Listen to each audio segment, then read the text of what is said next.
Гөлсинә Галимуллина. Кояшлы дала кызы.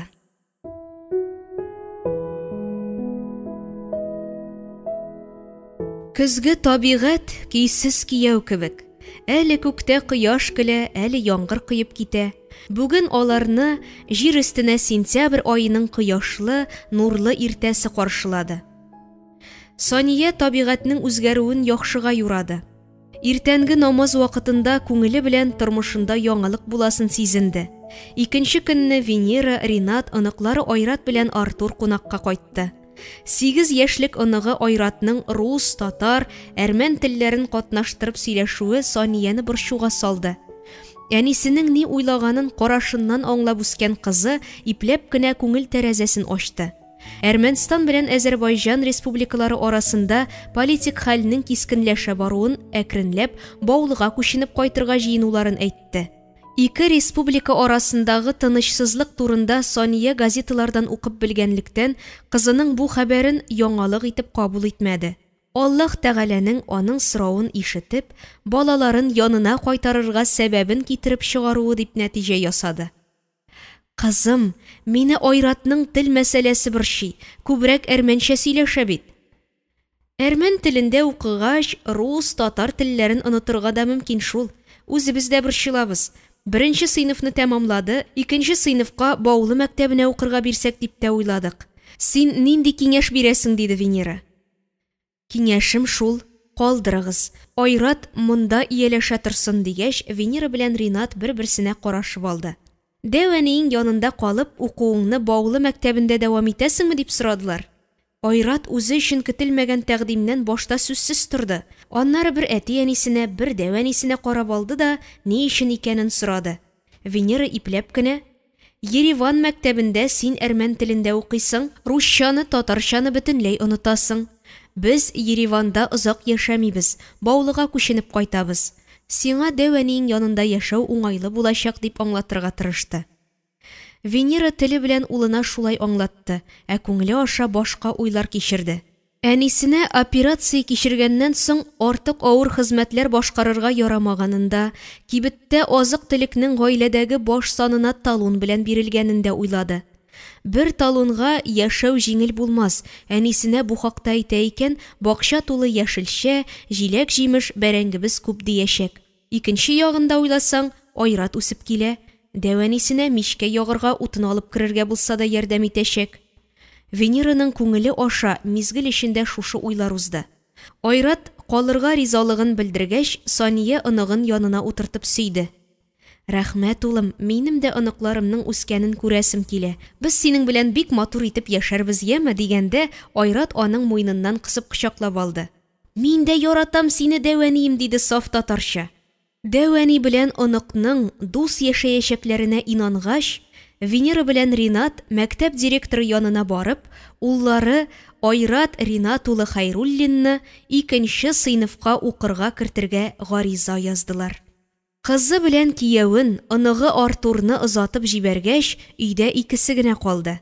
Айрат башта яман сулады.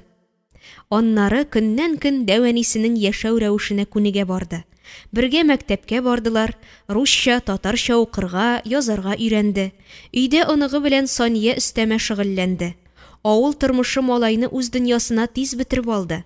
Санияны иң куандырганы, оныгы сүз тыңлаучан, нәрсә кушсаң шуны үти. Ишек алдында кар кыри, мичкә ягарга утын алып керә. Өс киемнәрендә урамнан керүгә, элгечкә элеп куя. Нәрсә пешерсә, тәмле итеп ашый, өстәл яныннан рәхмәт әйтеп кузгала. Дәвәнисен юк-бар сораулар белән дә артык борчымый. Кич белән Сания иртәгәсе дәрескә әзерләнгәндә, Айрат та дәресләрен кабатлый. Малай тырыша-тырыша русча, татарча тиз-тиз укырга өйрәнергә тырышты. Математиканы үзләштерү малай өчен бик җиңел бирелде. Рәсемне дә матур ясый. Айрат дәвәнисенең тормышына ямь өстәде. Укытучылар бүлмәсендә талонга конфет-прәннекләр кайткан дип сөйләшкәннәрен ишетеп алды да, оныгын җитәкләп авыл советына барды. "Оныгым өчен азык-төлек сатып алу өчен талон бирә алмассызмы?" дип үтенечен белдерде. Тик җитәкченең җавабы кыска булды. Үзеңә опекун итеп рәсмиләштерсәң, талон биреп була. Ә болай закон бозуга керә дигән җавабын ишеткәч, җаны тәне белән үртәлде. Баулы мәктәбендә 25 елдан артык укучыларга белем бирүче укытучының сүзенә колак салырлар, уңай җавап бирерләр дип өметләнеп барган иде. Тик киресе белән очрашкач, күзенә бәреп чыккан кайнар яшен күрсәтмәс өчен Айратның нәфис бармакларын кысып тотты да: "Улым, син үскәч зур җитәкче булырсың һәм бөтен кешегә дә талон бирерсең, яме?" дип рәиснең кабинет ишеген япты. Сания өйләренә кайткач та тиз генә тынычлана алмады. Айратны кочаклап елады. Шушы сабыйга бер талон бирү закон бозу буламыни инде? Гарләнеп, үртәлеп елады ул. Аңа кушылып Айратның да күзеннән яше кыелды. Сабый акылы белән: "Дәвәнием, үзем үскәч талонны сиңа күп итеп бирермен, бөтен кешегә дә бирербез" дигәч, Сания аңа: "Балам, улым минем, кадерлем, бакчабыз тулы җиләк җимеш, түбән өй тулы бәрәңге, без ач түгел, ашарга ризыгыбыз күп.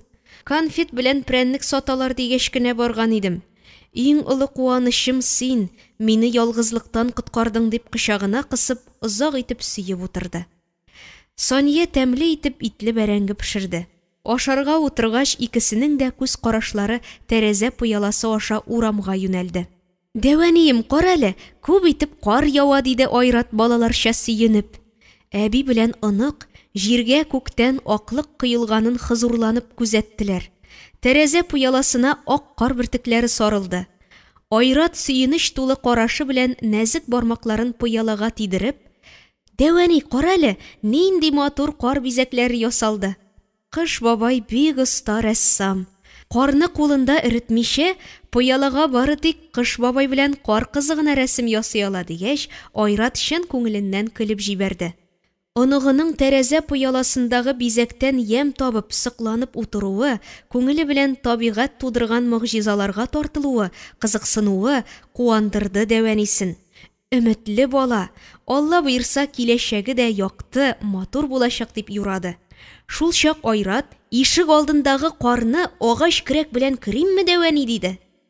"Үскәнем минем, олы ярдәмчем син" дип оныгының сүзенә күңеле эреп, аркасыннан сөеп, башыннан сыйпап: "Нинди уңган егет син, булырдайның киләчәге сабый чагыннан күренер" диләр, дип оныгы белән ишек алдына чыкты.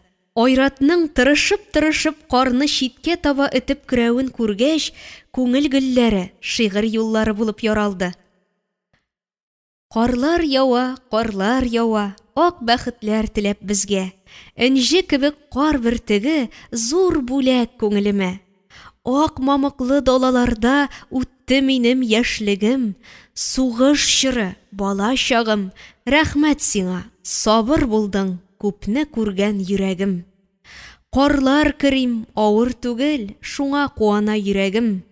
Иркен сулыш алып эшлим, мамык кебек җиңел кар. Кирфигемә кунган кардан шундый рәхәт ләззәт алам. Илаһи көч бирә күкләр, берни кирәкми бүтән." Йөрәгеннән тамган хисләр ташкынын өйгә керү белән дәфтәр битенә язды да Айратка укып күрсәтте.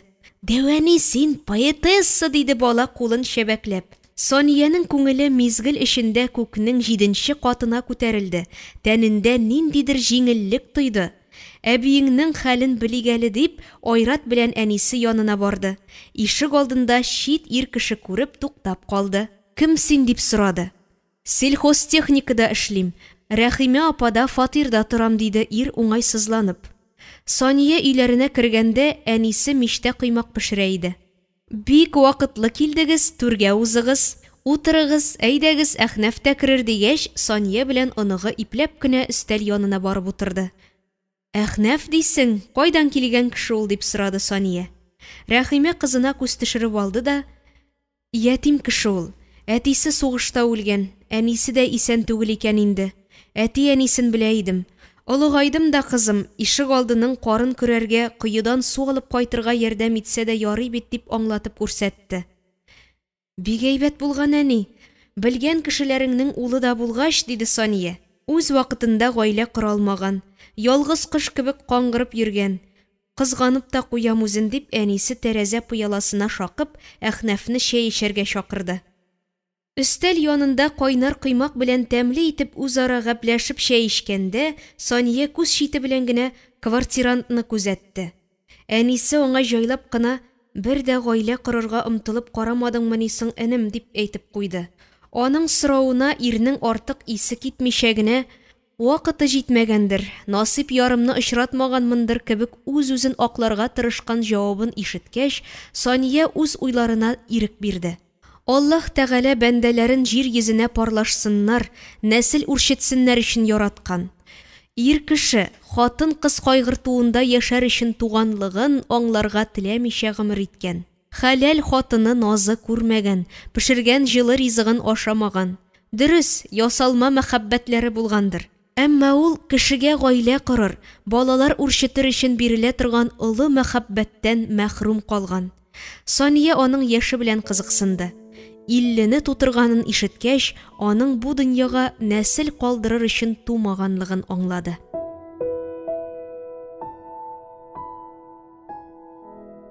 8-нче бүлек. Санияның мәктәптән кайтышына ишек алды ялт итеп кардан көрелгән иде. Айрат та сораулы карашы белән Дәвәнисенә төбәлде.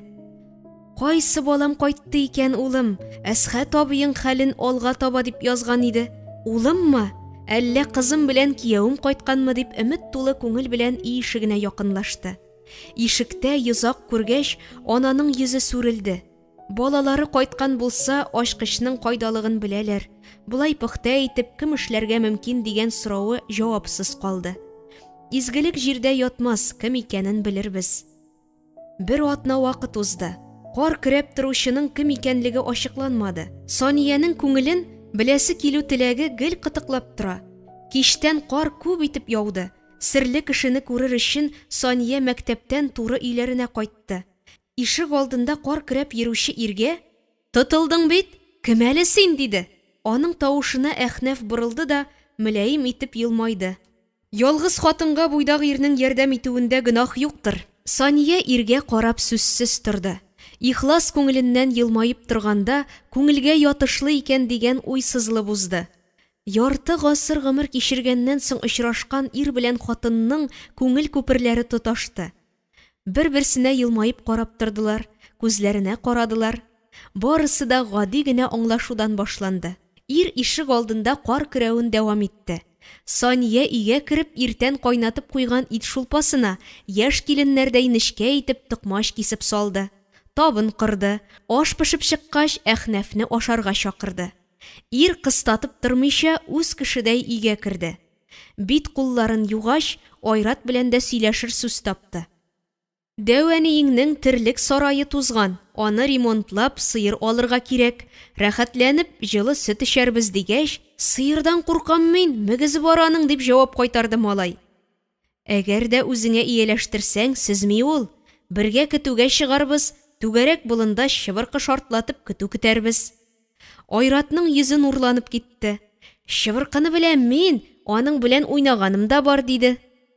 «Син шәп егет. Без синең белән әле бик күп эшләрбез. Өйнең верандасында яңадан ясарбыз. Әгәр дә Дәвәниең рөхсәт итсә» дип күз чите белән генә Саниягә карап алды. Тәлинкәләргә аш бүлеп торган хатынга ир сокланып карады. Чын татар хатыны. Башында артка чиеп бәйләнгән ак яулык, нечкә билендә алъяпкыч. Әхсәннең үз гомерендә бер тапкырда хатын кызга булай сокланып караганы юк иде. Аның әнисе кебек итеп күкрәгенә терәп, үзе пешергән түгәрәк ипи кисте. Менә нинди хатынны көткән икән аның күңеле. Тик бу уйларны Саниягә ничек җиткерәсе? Аның бер хатынга да тәкъдим ясап караганы юк бит. Ничегрәк итеп сүз башлыйсы? «Әхнәф, җитешегез, яме?» Санияның шушы сүзе ирне уйларыннан уятып җибәрде. Хатынның йөзенә елмаеп карады да кашыгы белән шулпаны булгатып алды. Борынына ашның хуш исе бөркелеп керде. Чиста шулпада нечкә итеп киселгән токмач, вак итеп туралган бәрәңге. Аштан авыз иткәч, нинди тәмле токмач ашы диде ир. «Тәмле итеп ашагач, үзеңә рәхмәт» дип җавап кайтарды Сания. «Итен дә ашагыз, ир кешеләргә көч күп кирәк» диде Айратка күз сирпеп. Өстәл яныннан кузгалгач, Әхнәф китәргә җыенды. Ишек тоткасын тоткач, абзарыгызның бер почмагы янтая башлаган диде. Ирсез хатынның ишек алдында янтайган урыннар булыр инде. Нәрсәсенә гаҗәпләнергә дип Сания ирнең күзенә карады һәм иргә рәхмәтен белдерде. Әхнәфне заткач, хатын абзар почмагын чыгып карады. Янтая башлаганлыгын күрде. Артык исе китмәде. Терлек асрыйсы булмаганда дип үзен тынычландырды. Менә өйнең баскыч төбендәге веранданың такталары тузган. Яңасын эшләтеп куйсаң әйбәт булыр иде дә бит. Сания күз алдына матур итеп эшләнгән веранда китерде. Бәлки аны Әхнәф үзе килеп эшләр дигән уй сызылып узды. Мәктәптән кайтышлый Сания гадәттәгечә әнисенең хәлен белергә керде. Әнисе икенде намазы укый иде. Эшен тәмамлагач, кызы янына килеп утырды. Ана йөрәге сизгерлеге белән нидер әйткәнен көтте. Сания Әхнәф турында сүз кузгатты. Сыер алырга хыялланганын да әйтеп көлеп искә төшерде. Кызым, көлмәле син. Йорт җиреңдә бәрәңге бакчаң да зур, саулыгың да шамалы бит. Кулыннан эш килә торган ир, сүз катса ризалаш. Гаиләле булса, дәртләнеп яшәр, тормышыңны яңартыр диде әнисе. Әнисенең фикерен тыңлагач, Сания уйга калды. Ире үлгәннән соң аның каралтысында бер тактада яңартылганы юк. Абзарының почмагы ишелә башлаганына да моңа кадәр игътибар итмәде. Әхнәф әйләнеп кенә чыккан, шунда ук күргән. Шиланны да яңадан эшләргә нияте бар. Синең тормыш юлыңда йөрәгеңне мәхәббәт утында яндыра торган икенче Исламбай булмас, бары тик тормыш итәр өчен уңайлы ир генә булачак. Беренчесе Мидхәт булды, икенчесе Әхнәф булыр. Аллаһ миңа шундый язмыш язган. Исламбайга кияүгә чыгып, бәлки бик бәхетсез булыр идем. Аллаһ мине шул бәхетсезлектән саклап, туган җиремә кайтырга юл ачкан. Әйе, нәкъ шулай. Кеше тормышын гына үзгәртә ала, язмышын юк. Язмыш күктә языла. Яхшысы да, яманы да. Сания үз уйларына шушы урында нокта куйды. Калган гомеремне Аллаһ разый булырлык итеп үтәргә насип булсын дип, сәгатькә күз төшерде. Ахшам намазы якынлашып килә.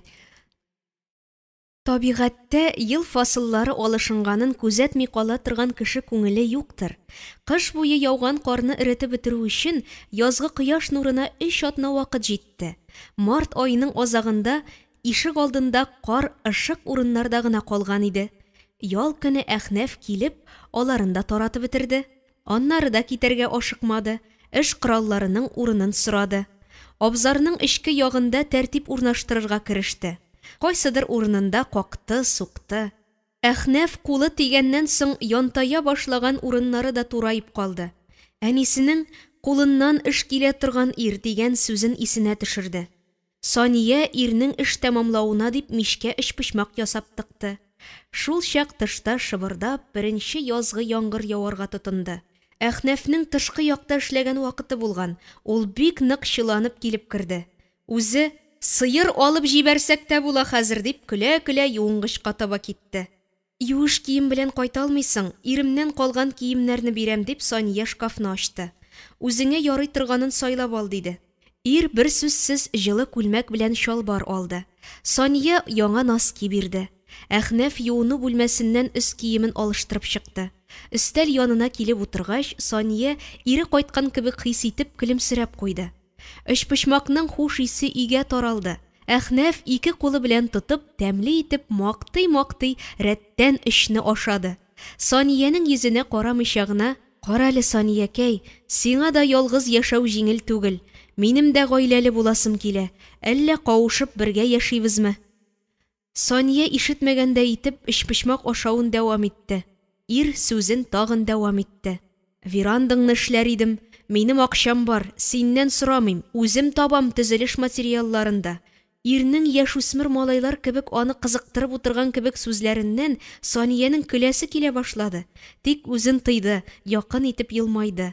"Әгәр дә ярар, бергә яшик дисәм, нәрсә диярсең? Минем күңелемне аңлаганың, кияүгә чыгарга ризалык биргәнең өчен рәхмәт диярмен." Уйламаганда гына Сания ирле булды да куйды. Әхнәф сүзендә торды. Иң элек матур итеп тактадан чылан эшләде. Айрат та абый дип аның янында бетерелде. Төзелештән калган такта, бүрәнә калдыкларын ярып, икесе бергә утын итеп өйделәр. Әхнәф абыйсы айратка биреп тора, малай шатыр чабып, стена буйлап тезеп тора. Йортта ике ир кеше Санияне байтак эшләрдән азат итте. Шимбә көнне төштән соң икеләр тирәсендә Саниягә кызы Венера шалтыратты. Дәресләр тәмамлануга билгеләнгән вакытка айрат белән элемтә бүлегенә барды. Кызының сүзе бу юлы кыска булды. Атна 10 көн эчендә Баулыга күченеп кайтуларын хәбәр итте. 2 елдан соң кайтабыз дип әйттең, шул көн килде кызым, диде әнисе. Венераның гаиләсе белән Баулыга күченеп кайтасы билгеле булуга, Әхнәф буаз тана сатып алды. Баулыга кайтуга Венера белән Ринат икмәк заводына эшкә урнаштылар. Кияүе инженер, кызы технолог булып эшли башлады. Артур да Баулы урта мәктәбенә укырга керде. 1 ел бергә яшәделәр. 2нче елны аларга Санияләр йортыннан ерак түгел генә урамнан, эш урыныннан фатир бирделәр. Әрмәнстанда 12 ел тулай торак бүлмәсендә яшәп кайткан гаилә өчен бу йорт бик зур булып тоелды. Ниһаять Саниянең күңеленә тынычлык урнашты. Балалары янында. Кичләрен аларга барып озак итеп сөйләшеп утыралар. Венера еш кына үз илеңдә, үз телеңдә аралашып яшәүнең бәхет икәнен аңлар өчен читтә яшәп карау кирәк ди. Әрмән халкы үз телләрендә генә сөйләшә. Русча белсә дә русча җавап кайтармый. Безгә анда эшләү һәм яшәү өчен телибезме, теләмибезме, башта әрмән телен өйрәнергә туры килде. Азәрбайҗаннар белән җир бүлешә башлагач, башка милләт халыкларының күпчелеге үз якларына кайтып китте. Шит республикада яшәп шуны аңладым. Һәркем үз илендә хуҗа. Күрәсең ич, үз илебездә безне ике куллап каршы алдылар. Үз белемебез буенча җаваплы эшләргә урнаштык. Сания өчен иң олы бәхет кызы белән фикерләшү, мәгънәле әңгәмә корып утыру. Венераның күңелендә гөлләр үсә. Ул әнисенә гел рәхмәт әйтеп тора.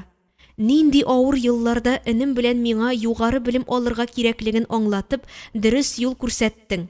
Вакытыгызны бушка уздырмадыгыз дип музыка мәктәбенә йөрттең. Әнием, Айратның башлангыч сыйныфтан нигезле, ныклы белем алуында да синең тырышлык зур бит.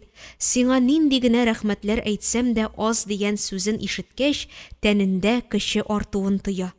Пенсиягә чыккач, Сания еш кына тәрәзә аша тышны күзәтергә ярата башлады. Язгы табигать димәссең, күктә күксел болытлар агыла. Аның күңел күге һәр чак кояш тели.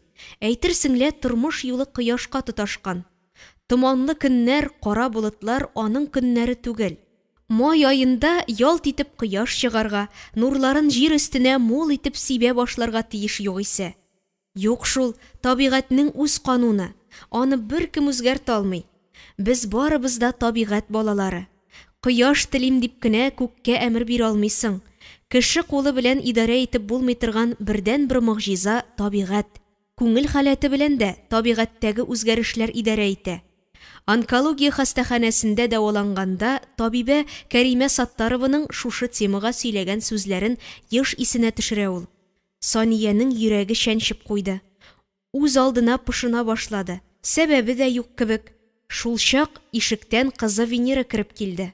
Йөзе борчулы, утырый гани диде ипләп кенә. Надя белән сөйләштем. Әсхәтнең хәле тагын авырайган. Янында даими кеше кирәк хәзер дип әйтте. Сания икеләнеп тә тормыйча, үзем барам диде. Пенсиядәге кеше бит мин, кызым.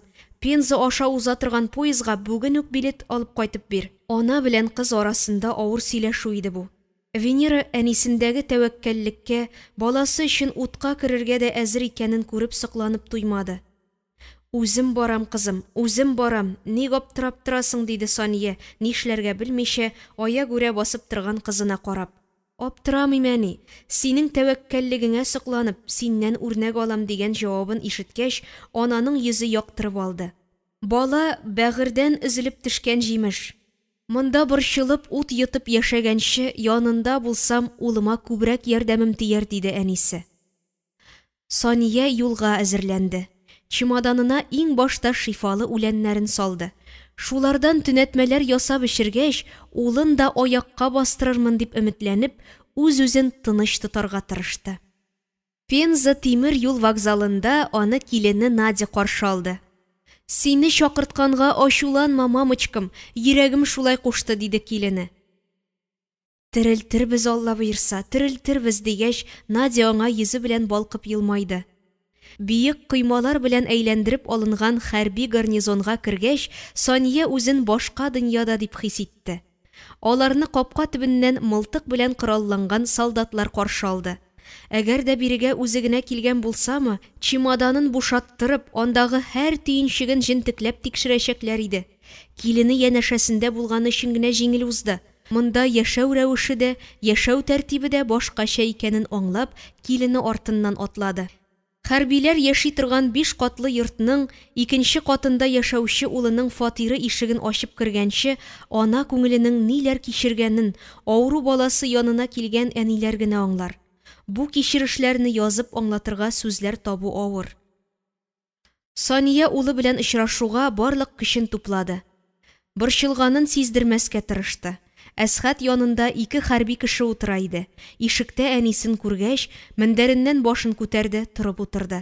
Басарга теләде, тик хәрбиләр аны тотып калды, торырга кушмадылар. Улым, кадерлем, авырып киттеңме? Хәзер терелерсең, сине аягыңа бастырмыйча китмәм, балам, дип кочаклап алды. Ябыгып калган яңакларыннан сыпырганда куллары дерелдәде, тәне буйлап калтырау узды. Әсхәт сабый чагындагы кебек әнисенең кочагына башын салды. Хәрбиләр саубуллашып, Надяга нәрсәдер әйтеп чыгып китте. Үзеңнең хәлең, саулыгың ничек әнием? Ярый килдең әле, бик сагынган идем сине. Саниянең тамак төбен әчеттереп авыр тиер утырды. Күпме генә тыярга тырышса да, кайнар яше аңа буйсынмады, бите буйлап тәгәрәп төште. Мин дә сагынуыма түзәлмичә килдем, улым. Бүгеннән иммунитетыңны ныгыта торган үлән төнәтмәләре ясап эчертә башлыйм. Шуларның шифасы белән сауыгырсың, аягыңа басарсың, балакаем, дигәч, улы куллары белән әнисенең битләреннән сыйпады. Синең кебек изге аналар бу дөньяда тагын бар микән? Шуларның берсе минем әнием. Үзебезнең бакча үләннәренең шифасы белән терелермен, яшәргә өметләнәм. Сиңа ахират дөньясына күчәргә бик иртә әле, балам. 2 улыңны өйләндерәсең бар, зур эшләрең бик күп әле. Әнидән алда бакый дөньяга китәргә ярамый. Яман ширгә каршы торырга үзеңдә көч тап. Мин сине җиңәм дип көрәш. Менә мин көрәшәм бит, яшим, Аллага шөкер. Ана кешенең баласын сәламәт итеп күрү өчен ярты җанын бирергә әзер торганын 50 яшенә җитеп килгән ир бөтен йөрәге белән тойды. Әнисен сөендерер өчен ул ни эшләргә тиеш? Бер бөерен операция ясап алдылар. Икенчесен химия белән дәвалый башлагач, организмы күтәрә алмады, туктаттылар. Бәлки чыннан да әнисе алып килгән үләннәрнең шифасы тияр дип, Әсхәт өмет тулы карашын әнисенә төбәде. Үз бакчаларында үскән үләннәрнең шифасы белән тереләчәгенә үз-үзен ышандырырга тырышты. Аш өстәлен Надя ире караваты янына якынрак китерде. Иң элек түр башына кайнанасын утыртты. Тыкмачлы тауык шулпасын 5 тәлинкәгә салып куйды. 2 офицер кайта хәзер дип әйтеп кенә бетерде, ишектән әтиләре кебек озын буйлы чибәр егетләр керде. Дәвәниләре оныкларын кочаклап, улларым дип аркаларыннан сөйде.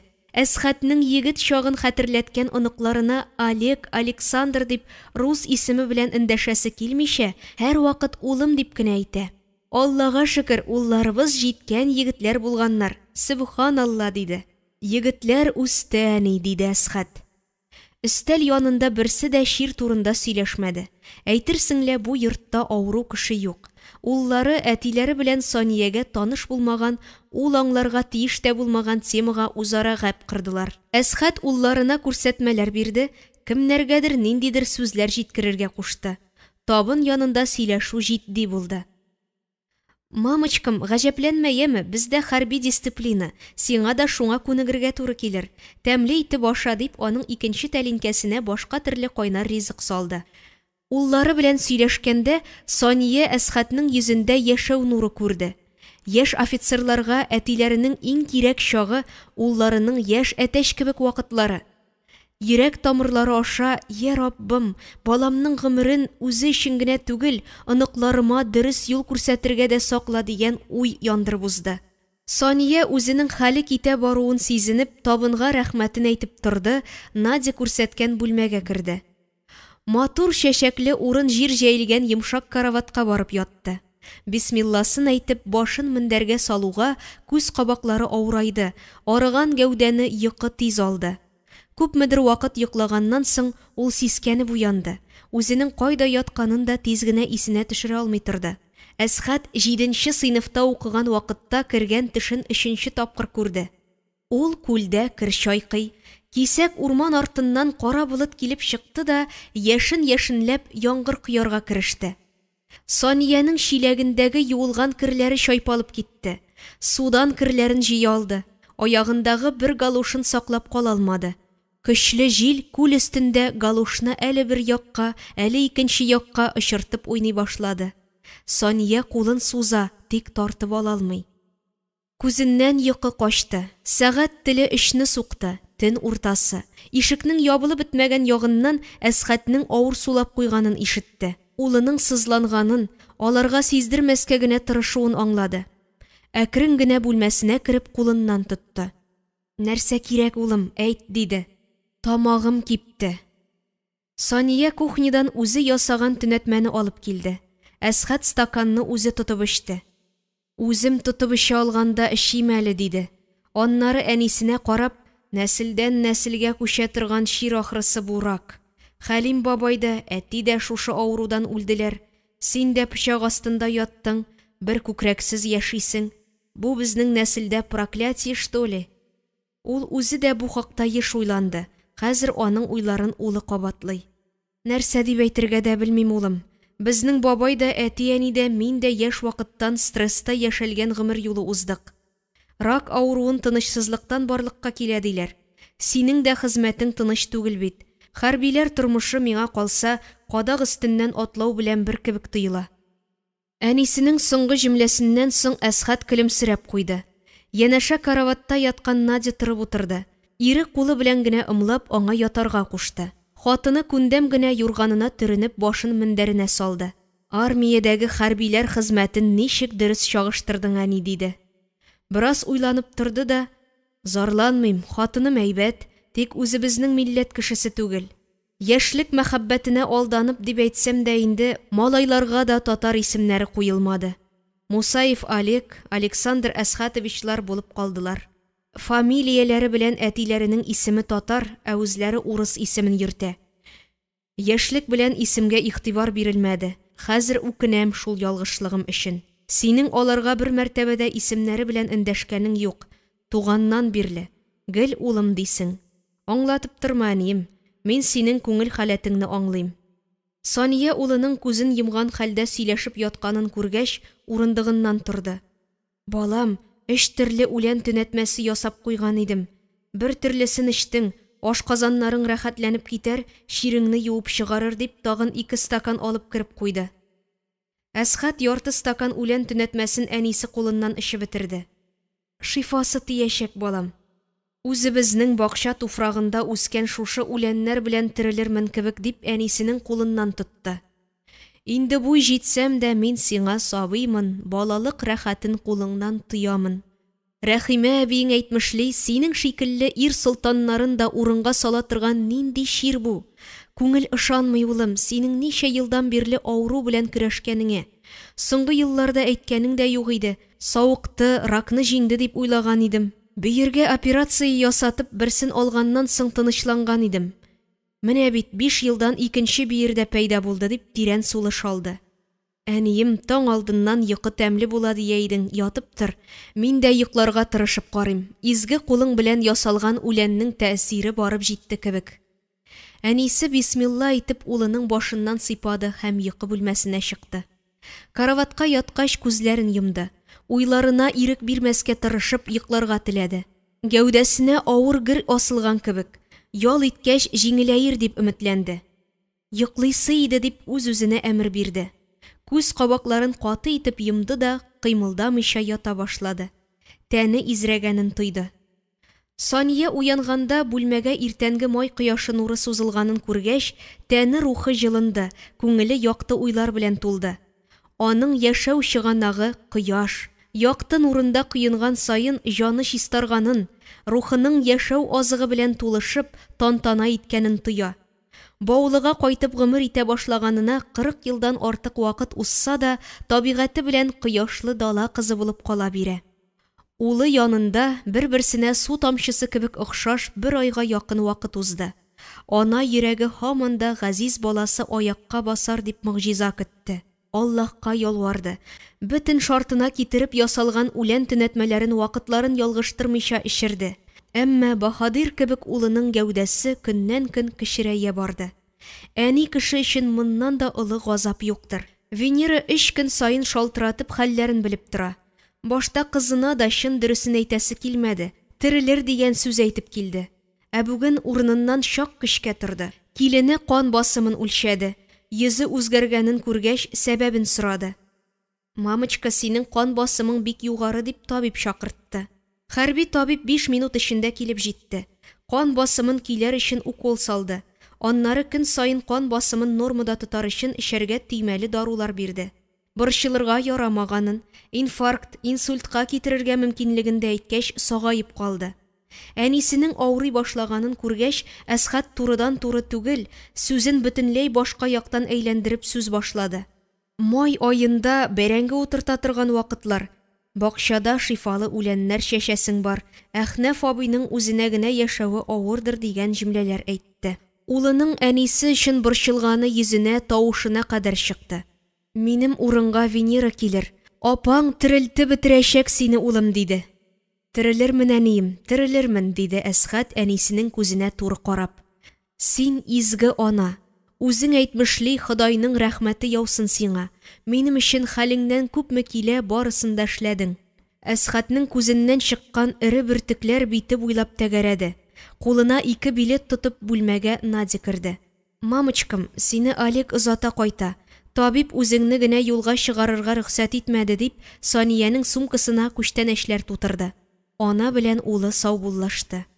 Бу минутта ана улын, бала анасын соңгы тапкыр кочаклашабыз дип уйларга теләмәде. Икесе дә яшәргә өметләрен сүндермичә мөгъҗиза көтте.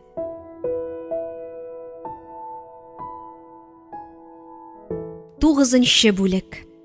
Олег дәвәнисен поезда кайтканда кулындагына күтәреп йөртер иде. Кайнар чәйдән, тәмле ризыклардан үзмәде. Надя барысын да әзерләп җибәргән. Сония белән Олегны тимер юл вокзалында Венера каршы алды.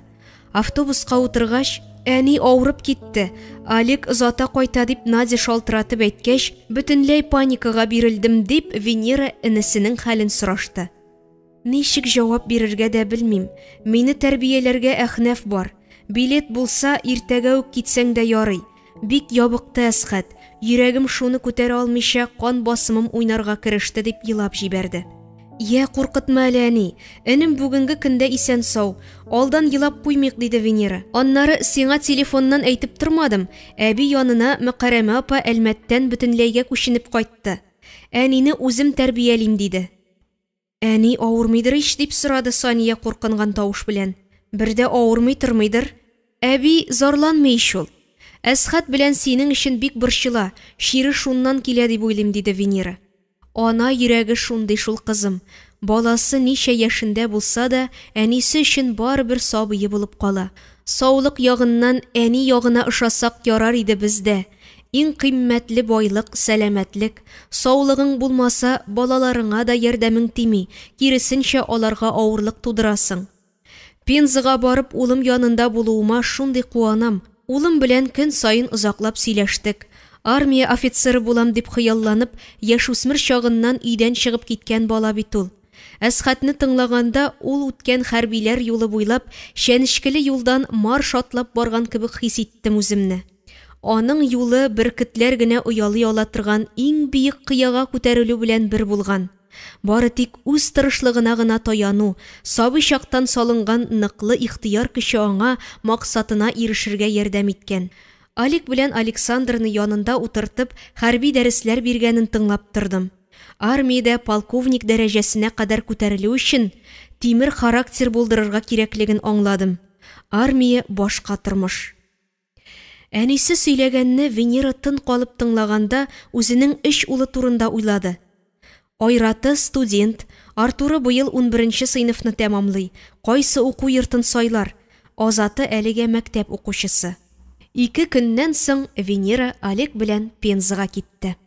Сания үз-үзен кая куярга белми йөргән көннәрдә Баулы мәдәният йортына Коръәнне рус теленә шигъри формада тәрҗемә итүче Валерия Порохова килде. Сания бу очрашудан үзе өчен мөгъҗиза көтте. Мин ислам динендә, намазда сихәтләнү таптым дип башлады ул чыгышын. Хәзер бик күп цивилизация авыруларын организмда кислород кытлыгы белән бәйлиләр, һәм еш кына медицинада кислородотерапия кулланыла. Галимнәр фикеренчә, иртәнге намаз вакытында атмосферага 3 атомлы кислород, озон бик күп бүленеп чыга. Намаз укучы бу вакытта үзенең организмын кислород белән тәэмин итеп кала һәм үзен бик күп цивилизация авыруларыннан саклый. Рәкух кылганда арка, ботның арткы өлеше һәм балтыр мускуллары сузыла. Аларда кан йөреше активлаша. Сеңерләрнең эластиклыгы арта. Бу үз чиратында алар береккән буыннарда хәрәкәтләр күләме артуга китерә. Бу хәрәкәтләр остеохондрозның һәм умыртка баганасы кәкрәюләренең кисәтү чарасы булып тора. Инсультны кисәтүгә ярдәм итүче баш мие тамырларына күнекмә ясала. 5 вакыт намаздагы ритмик тән хәрәкәтләре артроз авыруын булдырмый һәм буыннарда утырган тозларны эретә. Физик хезмәт белән сирәк шөгыльләнгән кешеләрдә кан тамырларының томалануын булдырмый, буыннарның һәм тамырларның яхшы эшчәнлеген тәэмин итә. Намаз укучыларның күзләрендә даими иелү нәтиҗәсендә кан йөреше активлаша. Намаз вакытлары кан йөрешенең яңаруына һәм сулышның яхшыруына иң туры килә торган вакытлар. Гыйбадәтләрне төгәл үтәүче кеше пөхтә һәм чиста була. Намазның эчке һәм тышкы хакларын камил үтәү бу дөнья һәм ахирәт яманлыкларыннан котылырга сәбәп. Укыган намазларыбызда һәр вакыт түбәнчелек, Аллаһыдан курку, Аллаһының ризалыгына ирешү нияте булырга тиеш. Шул вакытта әҗр савапларга ирешербез, тәнебез дә, җаныбыз да сәламәт булыр иншаллаһ. Валерия иманны тыңлаганда Саниянең күз алдында намаз укып гомер кичергән әнисе торды. Мин залга иман ырлыгы чәчтем. Кайсыларыгызның күңелендә тишелеп чыгар, анысы бер Аллаһка мәгълүм дигән соңгы сүзеннән соң кешеләр аның янына җыйнала башлады. Әйтерсеңлә үзенә магнит кебек тартып китерә. Сания дә Порохованың янына ук барып басты. Кулы белән кагыласы килде, рәхмәт әйтеп аркасыннан сыйпады. Шушы мизгелдә аның күзенә Порохова фәрештә булып күренде. Тәненә күптән кичермәгән җиңеллек иңде, башындагы уйлар яктырып китте. Сания бу энергияны үзенә Аллаһ бүләге дип кабул итте. Күз алдына улын китерде. Йөрәге авырттырып кысып куйды. Улының гомере Аллаһ кулында. Янәшәсендә басып торган хезмәттәш дусты Әнисә Биктимированың кулыннан тотып алды, бергә кайтырга чыктылар. Саниянең ни өчендер әнисе янына керәсе килде. Рәхимә кызын яткан хәлдә каршылады, янына чакырып китерде. Кызым, сабырлыгыңны җый. Әсхәт 1 сәгатьлек мәңгелек йортка күчкән. Венера шалтыратып әйтте. Сания әнисе караваты читенә барып утырды. Порохова янәшәсендә басып торганда сиздерде аңа Аллаһ. Олы югалтуга түзәрлек көч җибәрде. Йөрәгенә җиңелрәк булсын өчен әнисе янына кайтарды. Газиз кешеләре янәшәсендә булырга теләде. Мөхәррәмә апасы аны иңеннән, әнисе кулыннан тотты. Аллаһның һәр сынавын сабырлык белән кичерә белергә кирәк, кызым. Сабыр итәрлек көч бирсен. 8 баламнан 3-гез генә исән сау калдыгыз.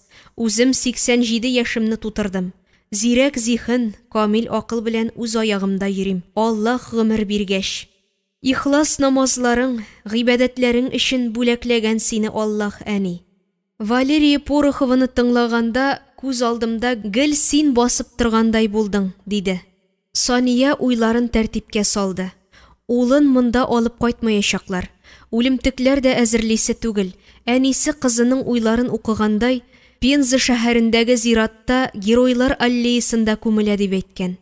Геройлар аллеясында дип кабатлады Сания. Баулы туфрагында җирләнсә, кабренә барыр идем, чәчәкләр чәчәр идем. Рәхимә тирән итеп сулыш алды да, Әсхәткә шундый язмыш язылган, кызым. Тәкъдирне үзгәртеп булмый. Аңа хәзер дөнья малы түгел, безнең дугаларыбыз кирәк. Намазыңны җиренә җиткереп укы. Урыс җирендә аны урысча җирлиләр. Безнең дугаларыбызны ишетеп, Аллаһ аңа җәннәт ишекләрен ачар. Оныгым куанып ятсын дип, идәнгә 3 намазлык җәелде.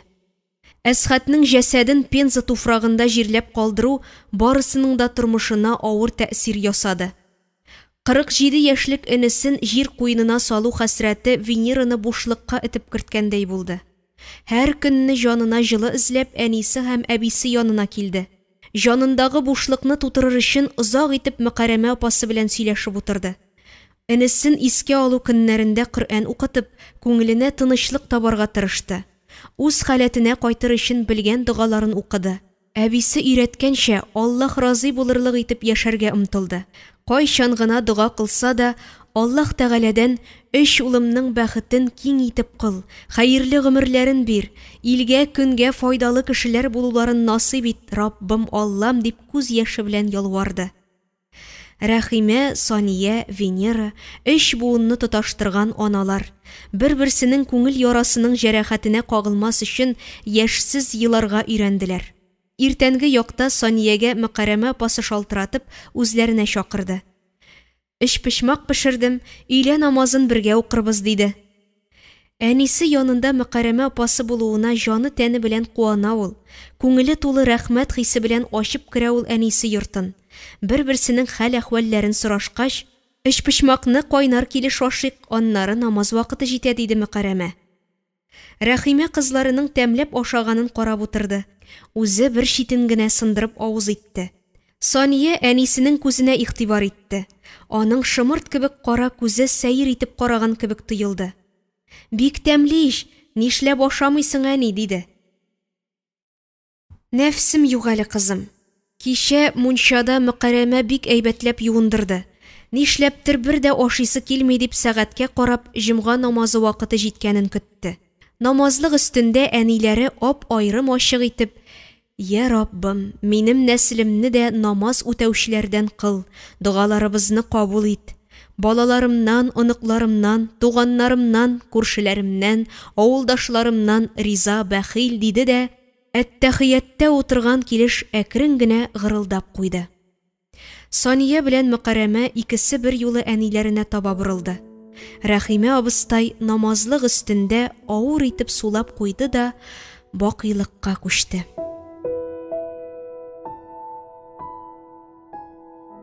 Соңгы бүлек. Сания тәрәзә аша урамны күзәтә. Җир өстенә яңа елның назланып кына гыйнвар айы кары ява. Капкадан хат ташучы Ләвия кергәнен күреп ишек ачты. Сания апа, син яратып укый торган Азбука Кораны белән Тайны здоровье газеталарын китердем дип янына утырып хәлен сорашты. Аллаһка хисапсыз шөкер.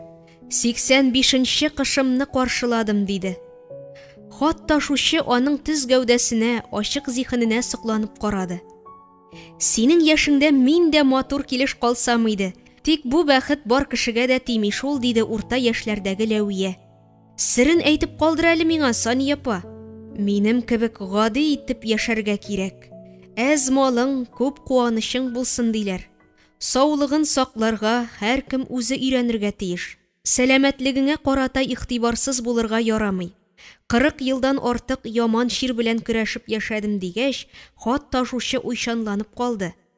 Аннары: "Син, Сания апа, заманның алдынгы карашлы хатын кызы. Өстәлеңдә ноутбук, iPad, оныкларыңда үзеңә охшаган башлы, Айрат оныгыңны мәгълүмат технологияләре һәм элемтә министры итеп куйганнарын күрдеңме телевизордан? Һәр газетада язып чыктылар. Безнең Баулы районы кешесенең министр булуы шатлык бит", диде балалар кебек сөенеп. Башкалар өчен куана белгәч, әйбәт кеше син, Ләвия, күңелеңә яхшы ырлык салынган дип әйтеп бетерүгә ишеген шакыдылар. Бу вакытта укучыларым килеп хәлемне белеп китәләр. Я Гөлназ Хәннанова, я Алсу Гыйззатуллина, я Зөлфирә Нуриева. Кайсысы икән дип сөйләнә-сөйләнә ишекне ачып җибәрсә, каршында кызы, ыныклары Айрат, Артур, Азат гаиләсе басып тора. Әнием, җаныем, сөенешеңнән егылып китә күрмә дип Венера иңеннән тотты. Егылмыйм кызым, әйдәгез балалар, узыгыз. Сания оныклары уртасында басып калды. Һәрберсе дәвәниләрен сагынып килүләрен үзенчә җиткерде. Кайсы кочаклады, кайсы битеннән үпте, кайсы кулын кысты. Зал ягына кереп тезелешеп утыргач, «Я, кайсыгыздан башлыйбыз? Сөйләгез миңа», диде дәвәниләре. «Айрат улым, зур вазифа тапшырдылар сиңа. Әлмәт районы башлыгы булып эшләгәндә халык яратты үзеңне. Бу эшеңдә дә халыкка якын булсаң, зур эшләрне тизрәк башкарырсың», диде. Айрат дәвәнисенең йөзенә карап яратып елмайды. Авылда яшәүчеләргә дә шәһәр кешеләре кебек үк бер үк төрле уңайлыклар тудырырга вакыт җитте дәвәни. Ни кызганыч, әле республикабызның 22 авылында мобиль элемтәдән файдалана алмыйлар. Эш юнәлеше билгеләнгән, команда яхшы булдырырбыз дигән җавабын ишеткәч, карашын Артурга юнәлдерде. «Я улым, синең эшләрең кай тирәдә? Яшь үсмер чагыңнан аш-су тирәсендә кайнашырга ярата идең. Такташ әйтмешли, балачак шөгылең үзеңә ияреп йөрде». Арт Вика хлеб пекарнясы турындагы яңалыкларны интернет шелтәреннән укып торам. Исемендә Артур белән Викторияның баштагы эш хәрефен кушып куйгансыз. Ниһаять, халык чүпрәсез, ясалма витаминнар кушылмаган азыкка игътибар бирә башлады. Үз саулыгына битараф булмаган культуралы даирәгә хезмәт күрсәтәсең улым, булдырасыз дигәч, Артурның йөзенә кояш нуры иңгәндәй яктырды. «Ну, дәвәни, беләсең син, барысында укып барасың икән. Әйе, пекарня елдан-ел киңәя бара, икмәк булкыны гына түгел, кондитер әйберләр ассортиментын да гел төрләндереп торабыз. Кухня ягында киленнәрең өстәл әзерли, безнең продукцияны ашап карагач, үз фикереңне тагын әйтерсең дәвәни». Абыйларының дәвәниләре белән рәхәтләнеп сөйләшкәнен тыңлап утырган Азат, «Чират миңа җиттеме дәвәнием?» дип көлемсерәп куйды. «Син улым 21-нче гасыр медига. Безнең заманда робот дигән сүз дә юк иде. Ә син шушы эш белән Япониягә кадәр барып җиттең. Я, сөйлә иде, японнарда тормышлар ничек?» «Гади итеп кенә әйтсәм, Япониядә роботлар киң кулланыла. Минем эшем медицинада кулланыла торган робот-инструментлар ясау. Мәсәлән, грипп вирусын авыл районнары хастаханәләре лабораториясендә әле дә кан анализы белән ачыклыйлар. Япониядә күп еллардан бирле борын куышлыгындагы лайла ашагына ачыклана. Кайсы гына тармагын карасаң да алга киткән ил дип әйтеп бетерүгә, кухня ягында Азатның хатыны Лия Япониядә яши башлагач үзләре белән булган вакыйганы сөйләргә кереште. «Кибеттә йөрибез. Бала арбасында телефоным белән акчам салынган сумкам онытылып калганы исемә төште. Йөгереп бардым арбаны калдырган урынга. Сумкамны кулыма алгач, шатлыгымнан нишләргә белмәгәнем йөземә чыккандыр күрәсең. Кибет хезмәткәрләре миңа гаҗәпләнеп карап торды да, кайсы ил гражданы булуым белән кызыксынды. Аннары күземә туп-туры карап әйтте бер япон кызы. Безнең илдә кеше әйберенә кагылмыйлар, караклык юк», диде. Шул вакыйганы исемә төшерсәм, хәзер дә уңайсыз булып китә. Япон халкы дөрестән дә югары культурага ия. Барысы да бу вакыйгага карата үз фикерен әйтте. Безнең илдә дә халык карак түгел, айрым кешеләр генә үзеңнеке булмаган әйберне үзләштерергә ярамаганлыгын белмиләр. Аларга әти-әнисе, әби-бабайсы, туганнары тарафыннан кеше әйберенә рөхсәтсез кагылырга ярамаганлыгы, урлауның җинаять икәне аңлатылмаган, тәрбия бирелмәгән. Сезгә ул яктан тәрбия көчле бирелде. Безнең нәсел гомер-гомергә үз тырышлыгына таянып көн иткән. Безнең канда караклык яки кеше хакын ашау юк. Үз заманы өчен әби-бабайлар, әти-әнидә белемле булган. Яздырып алдыра торган газеталарымның бер битен дә калдырмыйча укыйм. Азбука Коранында бик акыллы фикер укыдым. Кеше күңеле су тутырган савыт кебек. Әгәр дә суын гел яңартып, алыштырып тормасаң, исләнә башлый. Күңелеңнең чиста су кебек булуын теләсәң, аны белем белән яңартып тор. Нинди үтемле чагыштыру, диде Сания. Дәвәниегез мине дә уздырып җибәрә хәзер. Кайда нинди конкурс игълан ителүен карап кына тора, диде Венера. Мәскәү Диния нәзарәте игълан иткән конкурсларда 9 ел рәттән катнашты. Ел сайын грамота алып тора. Былтыр Әлмәт районы Үзәк мәчетендә Аллаһның 99 исемен яттан сөйләүчеләр бәйгесендә катнашып, үз яшендәге әбиләр арасында беренче урынны алып кайтты. Яни, үзеңнең иҗат җимешләреңнең берәрсен укып күрсәт әле оныкларыңа. Кызының сүзе әнисенең йөрәгенә сары май булып ятты. Калын дәфтәрләре арасыннан конкурска катнашырга язган шигырен укый башлады. Бер Аллага табынып укыймын көндә намаз. Раббыма сыйынып, йөрәгемне ачып, гөнаһларны ярлыкка дип маңгайны җиргә куеп, күздән тама кайнар яшь, сулкылдап тибә йөрәк. Тыныч илдә яшәү үзе Аллаһыдан зур бүләк. Якты кояш, айлы төн, зәңгәр күктә йолдызлар, якты күлдә балык йөзә, болында үсә чәчәкләр. Талга кунып сайрый кышчык, ә мин догамны кылам, Аллаһ белән күрешеп, йөрәк сиремне шишеп. Укыйм Коръән, Аллаһның тере сүзен. Сөекле пәйгамбәребез Мөхәммәдне маяк итеп сайлаган үзе безгә. 5 тапкыр Раббым белән очрашулар зур бәхет. Җәннәткә бару юллары булса иде хәерле. Намаз укыган сайын якынаям Аллаһка. Үзем укыйм, үзем йылыйм, күңелем сафлыгын тоям. Дәвәниләренең иҗат җимешен барысы да тын калып тыңлады. Айрат шунда: "Безнең шагыйрәбез син", дип кочаклап алды. "Шушы йортта үстем, рәхмәт сиңа, кадерле дәвәнием. Син барыбызны да белем белән тукландырып тордың, дөрес юл күрсәттең. Бүген без уңышларга ирешкәнбез икән, ул синең дә уңышың", диде. Кухня ягыннан тәмле исләр таралды. Барысы да өстәл янына утырышкач, аныкларын ияртеп Ринат кияү килде. "Гаилә түгәрәкләнде", диде Азат.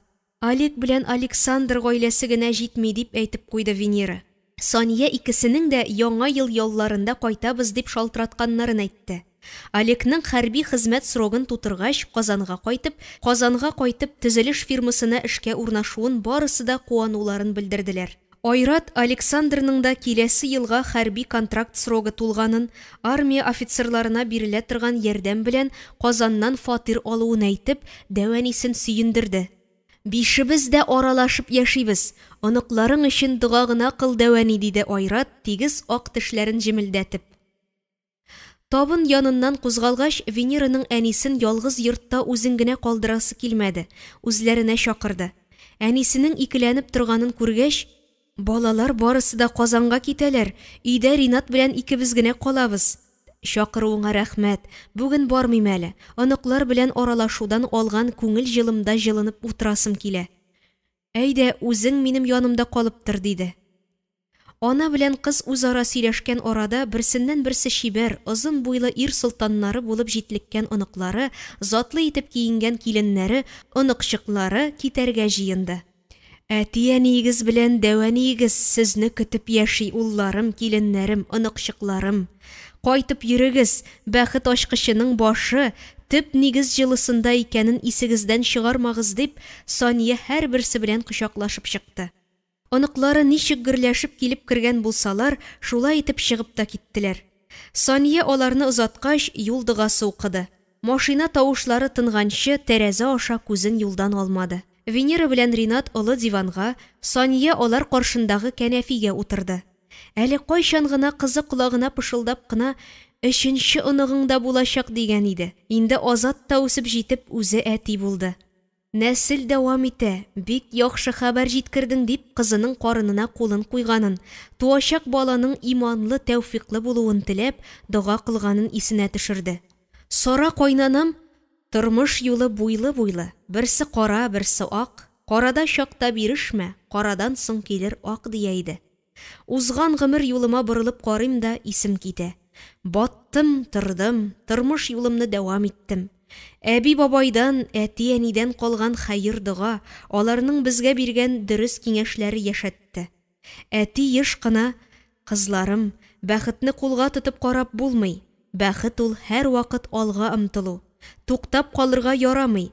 Белемегезне гел өстәп торыгыз", дияргә ярата иде. Әти безгә сүзен үтемле итеп җиткерә белгән. Аның сүзләрен мин үз балаларыма сеңдереп үстердем. Сездән оныкларыма җиткерелде. 5 оныгыбыз да югары уку йортында белем алды. Җәмгыять өчен кирәкле кешеләр булдылар. Балаңнан шын кеше ясыйм дисәң, ата-ананың үзендә акыл запасы киң булырга тиеш дия иде әни. Уйлап карасаң, кайсын искә төшерсәң, шул юк. Әти-әниемне, 2 иремне, улымны, Галимә апаны, аның 5 баласын, 2 апамны, аларның ирләрен мәңгелек йортка озаттым. Барысы да бер йөрәк аша узды. Әле дә үз акылымда мин дип көлемсерәп куйгач, Венера 85-нче яшен түгәрәкләп килүче әбинең оныклары белән яшь кеше кебек гәп кырып утыруын шак катып тыңладым әле. Айратны Әлмәт районына глава итеп куйгач, эшләре белән бик каты кызыксына башлагач, менә сиңа ноутбук, Инстаграмда Любимый Альметьевск дигән аккаунтка керәсең һәм безнең эшләр белән танышып торырсың дип 5 ел элек туган көнеңә ноутбук бүләк итеп биргәч, ирәнә алуыңа ышанмаган идем. Менә бит яшьләр белән рәттән барасың. Шушы яшеңдә компьютер белән эшләргә ирәнә алу бу зур җиңү әни. Миңа да Аллаһ синең яшеңдә зирәк акыл бирсә иде дип сорыйм. Әнисе кызы белән кияүенә яратып карады. Аннары баш миен ничек итеп яңартып торырга кирәклеген әйтеп күрсәтте. Аллаһка якын булу, гыйбадәт кылып яшәү, Коръән уку, интернетта үз яшең өчен кирәк санаган төркемнәрдәге яңалыклар белән танышып тору, Азбука Корана һәм Тайны здоровье газеталарын даими уку, буыннар, йөрәк, тын юллары өчен көн сайын махсус гимнастика ясау, көн сайын саф һавада 1000 адым җәяү йөрү дип санап китте. Венера белән Ринат әниләренең һәр сүзен йотып алырдай булып тыңладылар. 2 буын вәкиле бер-берсен аңлап, тулыландырып, туганнарын искә төшереп, кояш байганчы сөйләшеп утырдылар. Ул арада Венера 2 тапкыр чәй яңартты. Уллары алып килгән тәмле-тәмле ризыклар белән сыйландылар. Кызы белән кияүен озаткач та Сания ятарга ашыкмады. Бүгенге көнен тагын бер кат күз алдыннан үткәрә башлады. Кайсы нинди сүз әйткәнен исенә төшерде. Ринат кияүе гаҗәеп акыллы кеше. Бабайлардан килгән акыл хәзинәсен син безгә дөрес итеп җиткерә белдең, әби. Малайлар да шул сүзләрне ишетеп үсте. Бабайның белемеңне даими арттырып тору, үзе алга омтылу дигән сүзе белән килешәм. Югары уку йортын тәмамладым дип кенә әлбәттә белемең артмый. Баш программаңны яңартып тормасаң дип әйткән сүзен исенә төшереп, кызының гомере акыллы ир белән үткәненә куанды. Сания башын йомшак мендәренә салды. Күңеле Аллаһка тоташты. Раббым, әти-әнием кечкенә чагымда мәрхәмәтләре белән үстергәннәре кебек, син дә аларга рәхимле бул. Оҗмахларыңда күрешергә насыйп ит дип, көндә кабатлый торган дугаларын укый-укый йокыга китте. Төшендә оныкларының үзенең бакчасында алмагачлар утыртканнарын күреп, елмаеп уянды. Капка ачылды. Күңеле белән тоеп, укучыларым килде диде. Ялгышамысың? Ул аларның аяк атлап керүләреннән дә таный. Ишектән иң беренче Гөлназ Ханнанова, Алсу Гыйззәтуллина, Зөлфирә Нуриева, Гөлнара Абдуллина керде. Яңа ел белән сезне Сания Хәлимовна дип өстәлгә күчтәнәчләр куйдылар. Онытмыйсыз мине, Аллаһның рәхмәтләре яугырлары дип каршы алды. Мәктәп елларындагы истәлекләр сезнең белән бәйле бит, апа, ничек онытасың? Класстагы 32 баланы поезд белән 3 көнгә Уфага, автобусларда Казанга, Бөгелмәгә, Брежнев шәһәрләренә, хәзер Чаллы алып барганыгызны хәтерлисезме? Сез безгә мәктәп яшендә вакытта ук дөнья күрсәттегез. Сез биргән белем белән югары уку йортларын тәмамладык, тормышта кирәкле һөнәрләр сайладык дип истәлекләре белән уртаклашканда, мөгаллимәнең күзеннән бәхет яше тамды.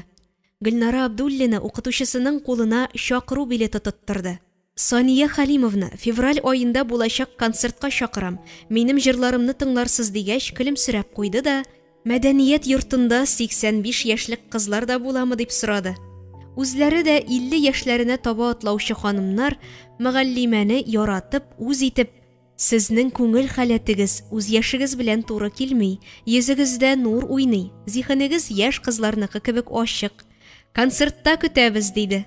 Килермен, кызларым, килермен. Сез миңа картаерга ирек бирмисез дип әйтеп кенә бетерде. Шаугыр килеп, Марат Нургалиев белән Рафаэль Жапбаров килеп керде. Сания апаларына чәчәк бәйләме суздылар. Үзен укучылар белән очрашуга ресторанга чакырдылар.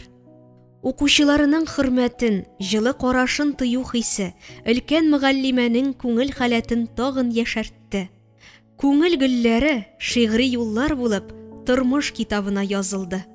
Өлкәнәю картлык түгел, яши белеп яшәү бәхет.